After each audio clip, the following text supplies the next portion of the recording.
Carla Estrada nagpapatulong na nga sa isang direktor para maayos ang career ng kanyang anak na si Daniel Padilla. Halina't panoorin natin ang buong detalye.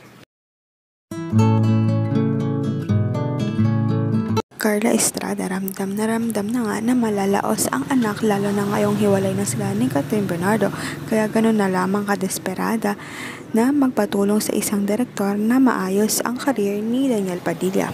Halina't panoorin natin ang video kung saan sinabi ito ni Christy Permin. Punta tayo dyan sa tama na. Hindi ba't humingi nga raw siya kay Direk Daryl Yap ng payo kung paano mariresolbahan ang problema ng kanyang anak na si Daniel, di ba?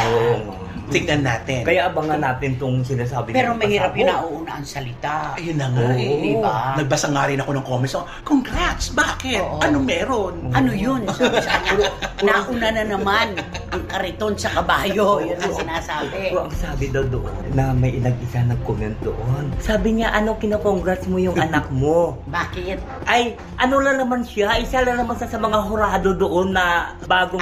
Yung isang pa-contest. Pa-contest? Sabi ng ganun. Anong mangyayari doon?